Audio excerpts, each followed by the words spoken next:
Okay, we're at the Mishnah on Kufa Mid Beis near the bottom. 100b3.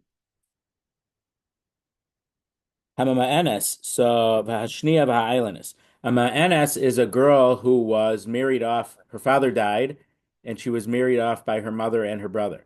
So halachically, the father has the right to marry off his minor daughter.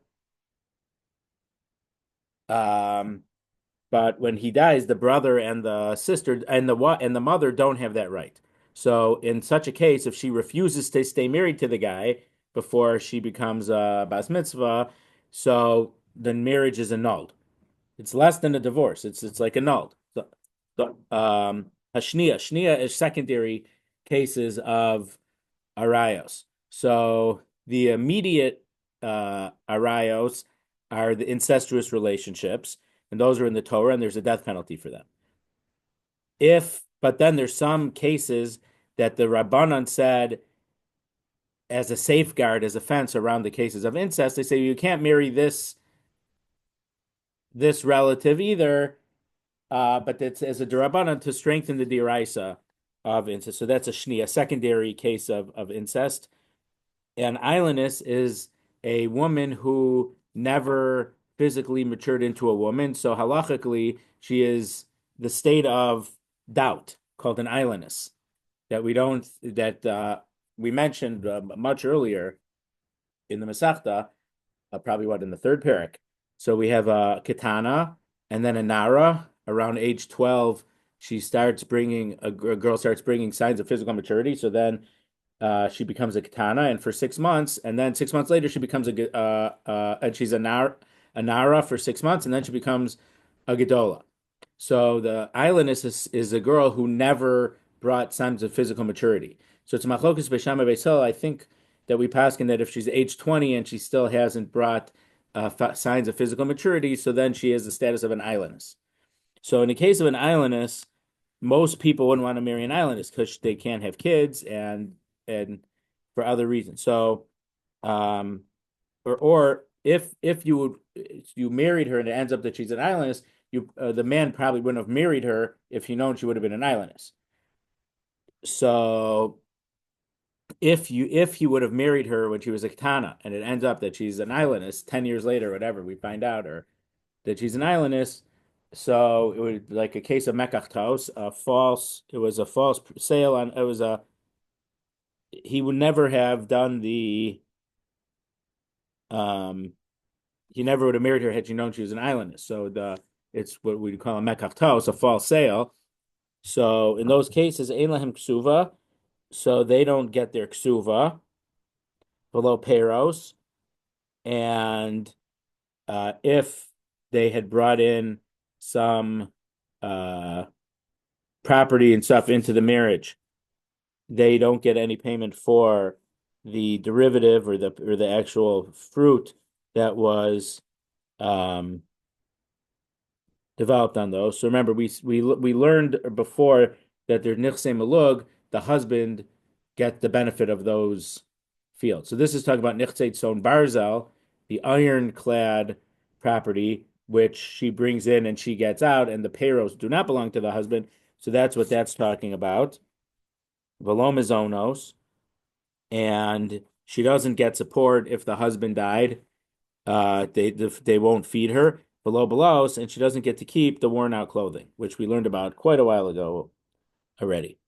Imitchila nasa l'shem islandess. However, if he married her knowing that she's an islandess, yesh l'ksuva, she does get her ksuva. So we did see earlier, maybe 5 weeks ago or so, that in some cases the husband can say, I think the Gemara called it like an iluya, like an upgrade, not exactly an upgrade, but he married her with the condition if she ends up being an islandess, he's going to stay married to her anyway. So if he indicated that even if she'd be an islandess, he was willing to stay married to her, then she does keep her ksuva. She does get the ksuva. So the Gemara will say why these cases don't have ksuva. Now the next din in the Mishnah, slightly different cases. Amana Kohen Gadol, if a widow married a Kohen Gadol. So a Kohen Gadol is not allowed to marry a widow. If he did, it's not a death penalty, but he violates a negative commandment. Grush v'chalutza l'kohen hedjot, or a kohen hedjot, a regular kohen marries a divorcee or a chalutza, so a woman who had chalitza done, meaning her husband died. So, but they didn't have kids and he had a brother, so she did chalitza. Now, midiraisa, a chalutza is allowed to marry a kohen, but midrabanan they said that she has the same status of a grusha and she's not allowed to marry a kohen. Only a widow who didn't have to do chalitza can marry a kohen, but not a chalutza. So again, for a grusha, there is a losase, a negative commandment from the Torah. Chalutza l'kohen hedjot is only a midrabanan, but in all cases, chalutza has the same status of a grusha. Mamzeres unusina l'Yisrael. If a female mamzeres or a female nesina, so a mamzeres is someone who either she was born from an erva relationship, an incestuous relationship or adultery, so she's a mamzeres, or one of her parents was a mamzer or mamzeres, so that psul comes down the line, so they're not allowed to marry a regular Yisrael. And a nasin is someone who either was a group of for the Yoshua goes way back, but they're like Suffolk mamzer, so their status is like a mamzer. We're not allowed to marry a kosher Jew is not allowed to marry them either. Or Bas Yisrael Nazir Mamzer, or a female Jew marries a male nasin or a male mamzer, Yesh Lahem Ksuva, they do get a Ksuva. Even though their Kedushin, their marriage was through a negative commandment, but they get to keep, there is a Ksuva. Any questions? Okay, Gemara. Rav Tani, Tana Yotze Beget, Ein Laksuva, B'chol Ein Mema'enes. Rav learned that if a Ketana who got divorced with a get, so meaning if a father married off his daughter and then the husband decided that he didn't want to marry anymore, he would give a get, and the ksuva would go to no, it wouldn't go to the father because once she got married, full kedushin, she's no for a full chuppah, she's not part of the father's household anymore. But so katana yotze beget ein ksuva, katana who goes out with a get does not get a ksuva. V'chosha kain mima'anes, and certainly Kitana, whose mother or brother who married her off, and then she refused to stay married to the guy, so the marriage is nullified. So meaning when a Kitana got divorced, it was a real marriage that ended in a divorce. The case of Miyun, so in that case there's no ksuva. Certainly in the case of Miyun, where the marriage was nullified, we say there was no marriage to begin with. That's what nullified means. Retroactively, it never existed. When there's a get, the marriage happened, but it was terminated by a get. If there's a miyun, the marriage was completely nullified. We say that that the marriage never took place, so she certainly doesn't get a ksufa because there was no marriage. Shmuel Tani, but Shmuel understood the Mishnah. Mima'enes ein laksuva. If the minor girl refused to stay married because her father was dead and her mother or brother married her off, she doesn't have a ksuva. Aval yotze beget yesh ksuva. But if a minor girl got divorced, she does have a ksuva. So meaning this case, the case of a minor girl who got a get, the Mishnah doesn't talk about. But they both may learn from the halacha of the ma'enes what would be for a katana. So Rav said ma'enes doesn't, and neither does a katana who got divorced. But Shmuel said only ma'enes because we say retroactively because it was annulled, there was never a marriage. But when it was a katana who was married and there was a get, it was a marriage. So since there was a marriage, there is a ksuva. Okay. Yeah. So if let's say Katana gets married, yeah, and she never knew that she's anonymous, she never knew that she was married. Yeah. Well, so she didn't know that. It was Katana. These chuppah. No, chuppah, everything okay. No woman. The marriage was never consummated. But if there was chuppah, we say that she has the status of being married, even if it was never consummated. But she was living in his house. No, but even if she is aloneness. Islandess. Oh, okay. An islandess, yeah. Okay, so most people, if she was married off a Ketana, there is no way to know yet at that time. And nowadays, for certain genetic conditions, we would know, but under most cases, we probably wouldn't know. So there's like, for example, there's a thing called Turner syndrome. There's a spontaneous genetic some of the chromosomes don't copy over properly at the time of conception. So 80% of Turner syndromes uh, are what's it called? Are miscarriages, and the 20% who survive, 20% survive, but they have no. I don't even think they have fallopian tubes. It's impossible for them that they don't even have a period. They can never have kids. They're sterile. So whether that would actually be the status of an islandess, I don't I don't know if they would medically, but I'm just saying that's just one example where we could potentially know that there's a genetic problem and she's never going to have kids. I don't know if that's the same thing as islandess. Islandess is is probably not the exact same thing. Right. So most cases, if she was married off as a katana, she wasn't expected to show to have signs of puberty yet, so we don't know. So that's true. Whenever there's an islandist case, unless she's already older than, let's say, 13 or 14, and she still hasn't physically matured, then we might start thinking, oh, maybe she's an islandist. But if she was married off as a katana, we do not know that she'd be an islandist. And only after several years pass and she still hasn't brought any signs of physical maturity, then we start saying she's in a special. I think according to Beis Hillel, this obviously is how we paskin. There's something, and then by the age of 20, she has the status of an islandess. But what about Suba?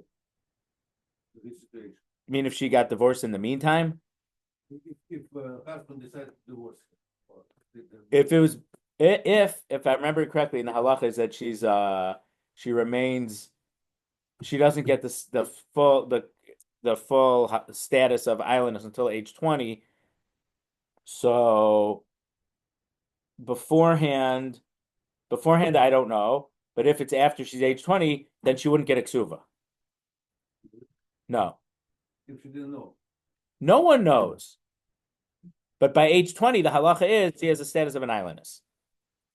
If your question is if she got divorced at age 18, and then a couple years later, she still hasn't brought any signs of physical maturity until she's an islandess later. In that case, that I'm not sure. This is off topic. Yeah. Let's see, one is questioned about a possible shidduch. Mm-hmm. Are you required to, if you know certain genetic conditions and stuff, required to disclose that? So I don't think that my feelings are mirrored by the Gedolim, but if you have a genetic disorder, you should disclose it. No, I know that. Are you saying as a third party if you're asked about things? So they asked, are they on medicine? So you say, I don't know. I'm not in their house. I don't know their medicine cabinet. I don't know. Yeah. That's the best answer for that. I had a case where someone called me, asked if I knew someone, and I know that there's a lot of mental issues in the family, Yeah. and I mentioned that there are issues in the family, and this person seems to be pretty good, but there's definitely are issues in the family because anyone with eyes would know that. So you can't not. It's a very difficult thing because a lot of people think that these things are ruin shidduchim, but on the other hand, you can't ruin this marriage by lying. But the biggest problem is that people don't self-disclose, which is really their obligation to. Because the way I look at it nowadays, when did it happen? About 10 years ago, with the job, applications, and you were asked about somebody. Before that, maybe go back 20, 30 years, you used to tell them the truth. Now you can't. You have to be careful, and I would say the same goes for a shidduch. As a reference, Pardon me? if you are the reference for this? Yeah, if you're the reference company, yeah. No, they usually ask about professional skill. Well, now, A very generic question. but I they did used it- I to did it ask, million they used times. to ask more specific questions, and now you're not allowed to. Okay. And to me, the same goes for a shidduch nowadays. I was asked recently, and that's why I asked. Because I wanted to just give glowing references because, Right. well, I that's did all it- I I saw. did I it saw Right. this person. Dozens Hmm. and dozens of times, and it was like very standard set of questions, like that's this, that this, how is he, team worker, this, whatever. Well, but 30, 40 years ago, you used to be able to ask, was this person ever in prison? And things like that. You can't even ask stuff like that nowadays. Okay, I don't know. We could ask our local Orthodox rabbi, who's also an HR expert, when he comes. That's right. So I don't know. Okay.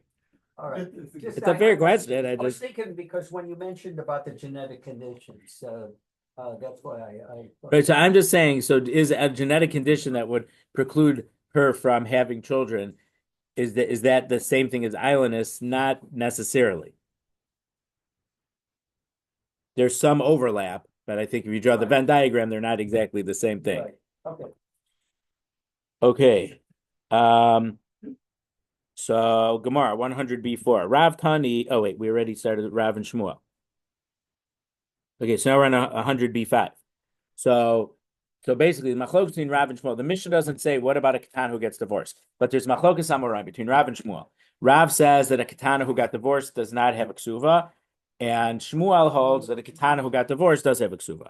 So the Gemara now on at the very bottom of Kufa Mid Beis on 100b5 says, "Va'az Shmuel tamei." Shmuel follows his reason from a different halacha that he taught. To Amar Shmuel taught, "Mima enas."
Sorry.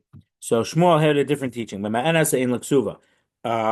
girl who was married off by her mother or her brother, and she refused to stay married to him, so the marriage got annulled. Yo to beget, Ein Laksuva doesn't have a ksuva. Yo to beget, but if a katana who is divorced with a get, she gets a ksuva. Mima enes lo pas min achin.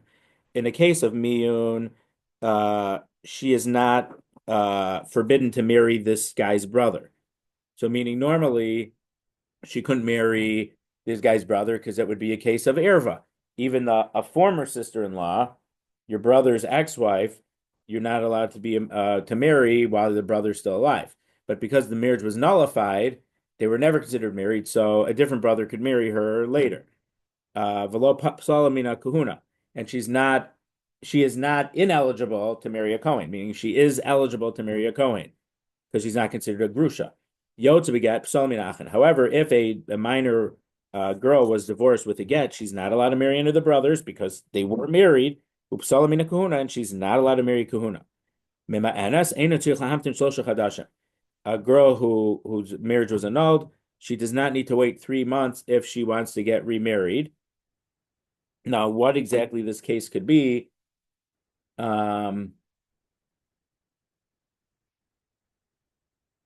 it's probably the case meaning either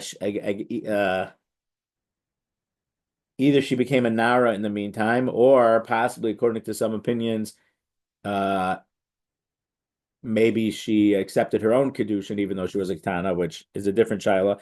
But meaning normally after a get, you have to wait 3 months to make sure that she's not pregnant from the first husband. So there's no shaila if this is a full month, a full term baby from the first husband, or is it an early baby from the second husband. So you have to wait 3 months. In reality, it's 94 days, so that by the end of 94 days, it would be if she was pregnant from the first husband, we would see that she's pregnant, and then we would know that she's pregnant from the first husband, not the second husband.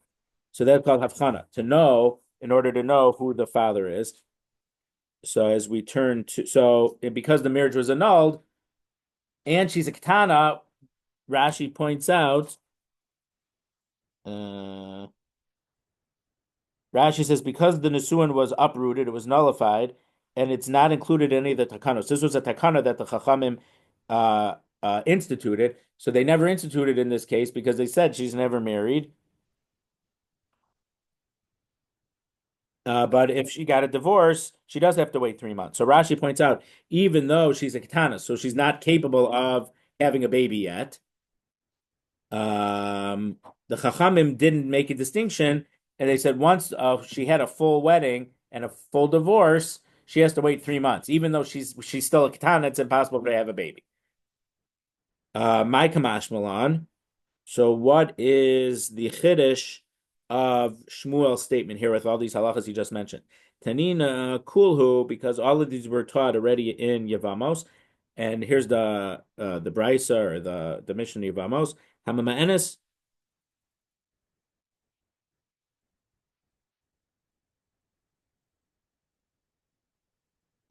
beish.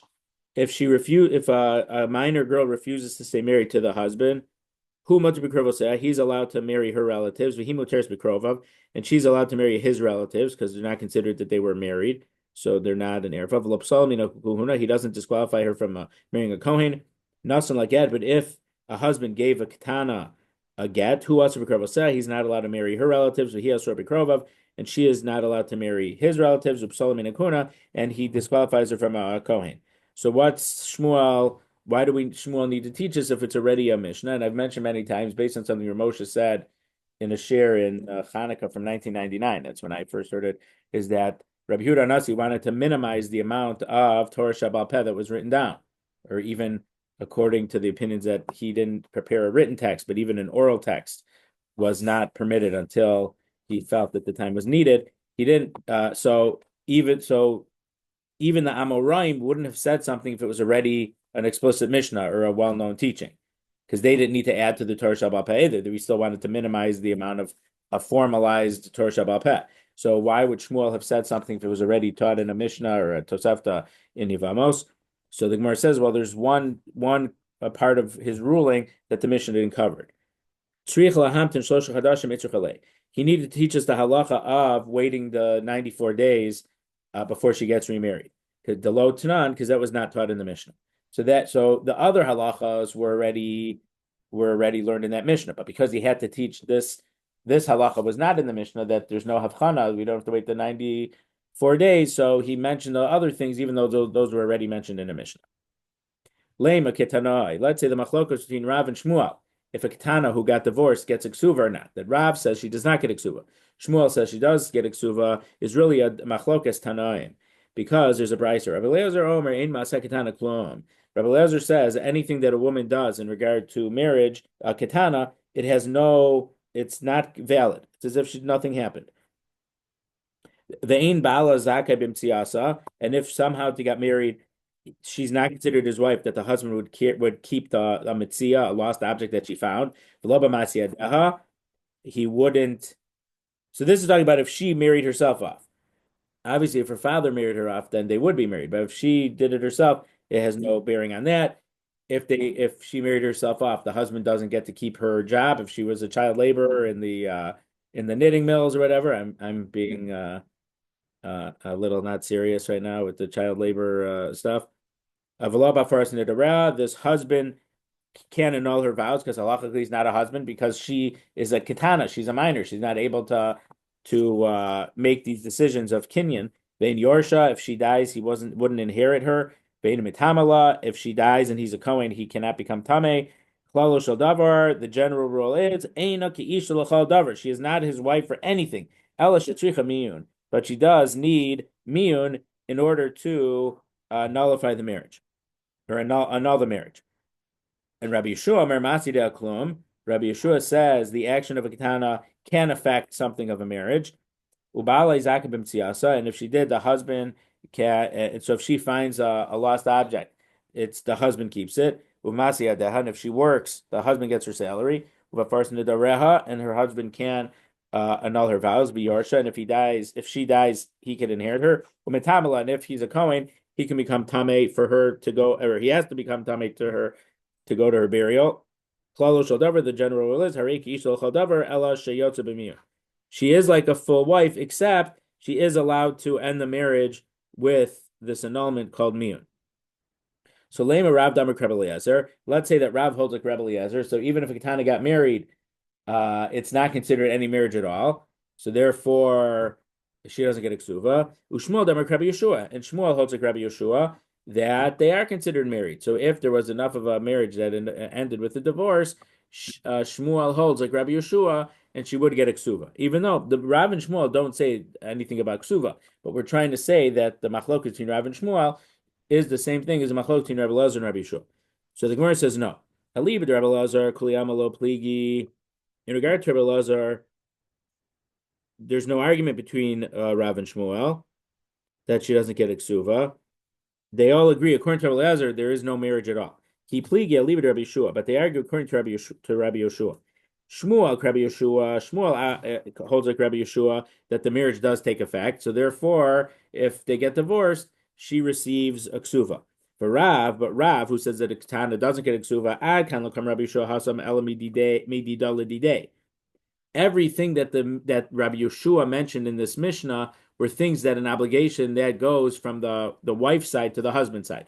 Her wages, if she found a mitzvah, if he inherits for her, but something from him to her, low. He doesn't talk about it. So Rav could agree with Rabbi Yeshua, but not to the effect that the husband has an obligation to pay the wife something. Obviously, he would have a responsibility to feed her and clothe her while they're married, but we wouldn't have an obligation to pay ksuva. So Rabbi Yeshua's statement is not in conflict with Rav's statement because Rav could say Rabbi Yeshua is only talking about things, monetary things from the wife's side to the husband, not from the husband's side to the wife. But he could agree that Rabbi Yehoshua would require the husband to the wife to give over her mitzvah to the husband and to give her wages to the husband, but that doesn't obligate the husband to pay a ksuva to the wife. Why 3 months? Wait, I should say, why always 3 months? If she has indication that she is not pregnant, why wait for 3 months? So nowadays there's pregnancy tests, but before there's pregnancy tests, you had to wait. The halacha is that by the end of the first trimester, we could tell if she'll start, her stomach will, she'll start showing that she's pregnant. So that's what that halacha represents. Yeah, but if she goes here. So it seems from poskim. No, I understand. So nowadays we would say medically, if a woman is pregnant, she's not going to have a period. So if she has a period, that should show she's not pregnant. But there's a lot of things in Shulchan Aruch that it seems that pregnant women used to get periods. To us, medically, it doesn't make sense. But in a lot of poskim, it's in poskim it's mentioned. But so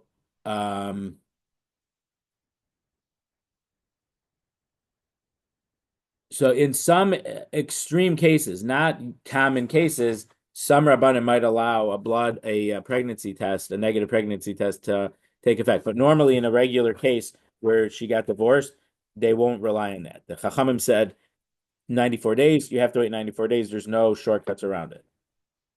And we saw that even if she's a Ktana who physically is not capable of having a kid, she still needs to because that was the takana.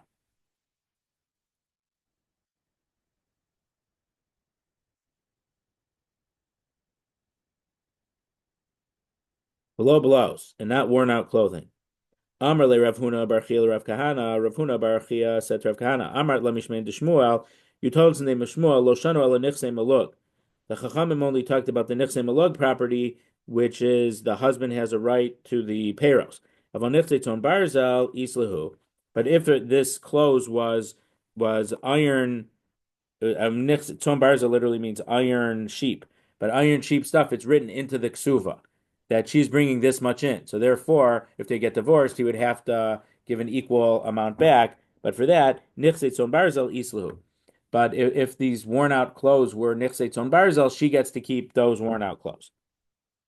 The Havina bar Rapapa. So Rapapa was discussing this issue and analyzing it, and he was saying ahaya. Which case in the Mishnah is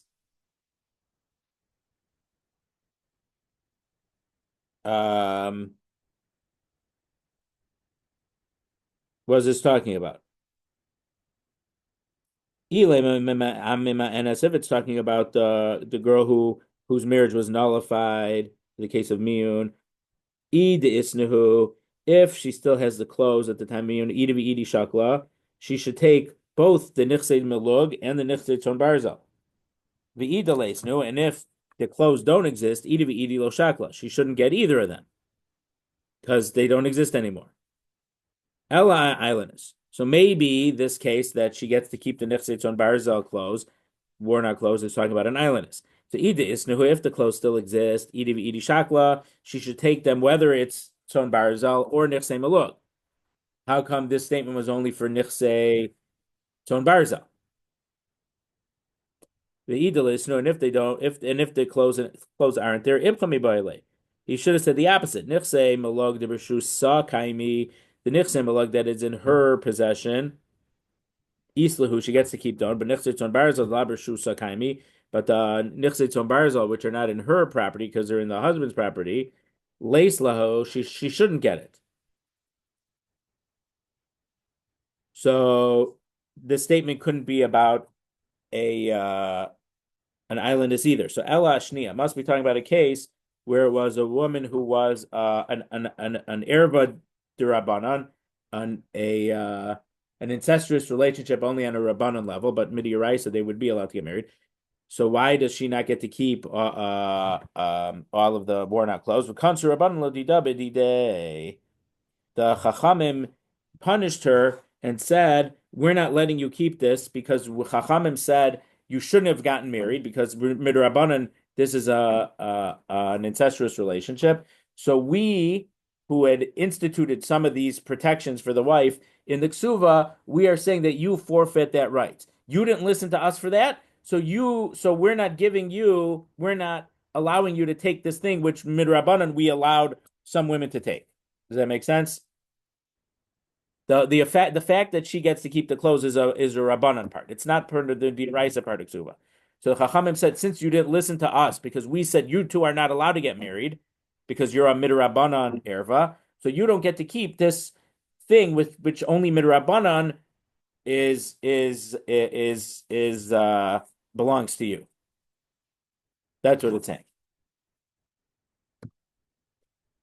And they also punish him with her stuff, that he has to return something that should have been his.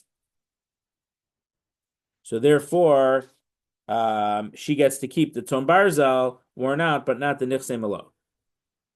Rav Shimi Barashi, Shma Mina, Rav Kahana, Ayla Leglima, Karna Havi. So from Rav Kahana's teaching right here, we learn that if she brought a cloak as Nichsei Malog, it's considered principal. And remember, we learned that the wife owns the principal, and the husband is only allowed to take the the peiros. So he's not allowed to use that cloak to cover himself until it wears out, because when it's principal, it's hers. So he has no right to it. Once it's worn out, the principal is considered to have remember we saw a couple things about fields wearing out. If a tree wore out or this. So once the principal, in this case, the cloak itself wore out, and it's what exactly the level of wearing out is. Does it have holes? Sometimes can it be repaired? That I don't know, but only once it's worn out. So now it's considered that there's no principal left. Then he has a right to use it, because then it's like he's getting benefit from the peiros, from what the principal has. Since there's no principal anymore, anything that you get from it is considered peiros. It's considered the derivative benefits of that principal. Normally, the tree is principal, and the fruits are the peiros, but in this case, a cloak itself can't doesn't grow anything else. But when it's worn out, the fact that you could still cover some things with it but not use it as a regular coat is considered peiros. So v'amar Rav Nachman peirahavi, but Rav Nachman said that a coat like this is not considered principal. So the husband is allowed to use it even before it wears out. So that's a question against what Rav Shimi Barashi said. So the Gemara says, Rav Nachman pliga. You're right, he is arguing on Rav Nachman. So according to Rav Shimi, the Rav Kahana and Rav Nachman, well, probably according to everyone, Rav Nachman and Rav Kahana are arguing. Okay, Ein Lahem Ksuva. So the Mishnah says that the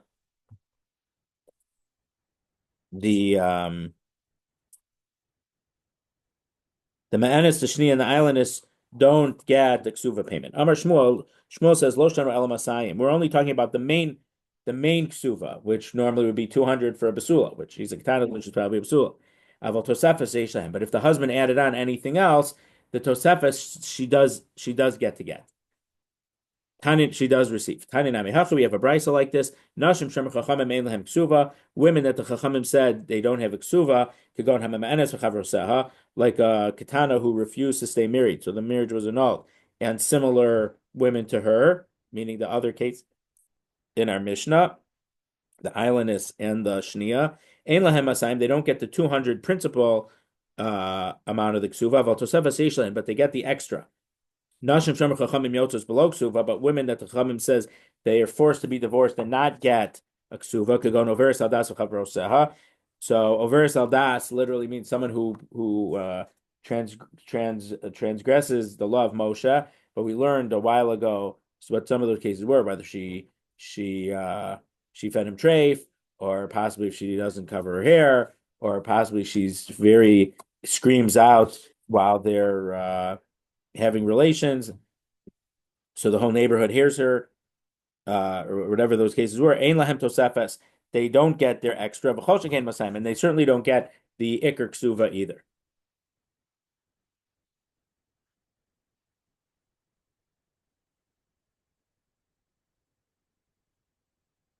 So that brayso is like Shmuel. Vayotzis mishum shemra. And if a woman had to get divorced because she had a bad reputation, a bad name, that it sounded like people in the neighborhood think that she is committing adultery, she could just take what she has, meaning the nichsei malog property, and she gets divorces, and she doesn't get the ksuva, but she gets to keep the nichsei malog. L'Rav Huna, this brisa is like something that Rav Kahana taught. The Rav Huna taught. The Rav Huna Zinsa lo ifsida. Yeah. Like it. Much longer than it would take for them. So this would go with something else that Rav Huna taught. Rav Huna Zinsa lo ifsida below seha. As we turn to who follow from Rabbi's, a woman who committed adultery doesn't lose her worn out clothes, so she gets to keep the worn out clothes. Tani Tana made Rav Nachman, but a Tana taught this in the name of this halacha in front of Rav Nachman. Zinsa hefsida b'loseh kayemin. If she committed adultery, she loses out her worn out clothing, which still exist. Amar Le, Rav Nachman says, he's insa kela mizanai, even if she committed adultery, what did her clothes do? Why does she lose those? Tani lo kayamin. So Rav Nachman said you should the Brisa's proper text should be she does not lose her worn out clothing that are in existence. So again, this machlokus between Rav Kahana and Rav Nachman seems to see it be a similar machlokus between Rav Huna and Rav Nachman. Amar Rabba Bar Chana Amar Rabbi Yochanan Zudi V'Benachem Stima.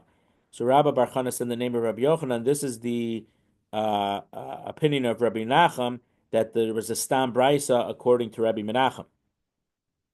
But Chachamim said Zinsa, if she committed adultery, lo hifsida b'laseh kiyamim. She did not lose the worn out clothing. So the brisa that was taught that supported Rav Huna, that was according to the opinion of Rav Menachem, which was and it was a stam. But there is a machlokas tanaim the Chachamim the anonymous tana. I mean the Chachamim the majority opinion is she does not lose her worn out clothing. So we'll leave it here because it's time for mincha. So we're about what on the seventh line here on Kufal Famud Bays. God willing for next week.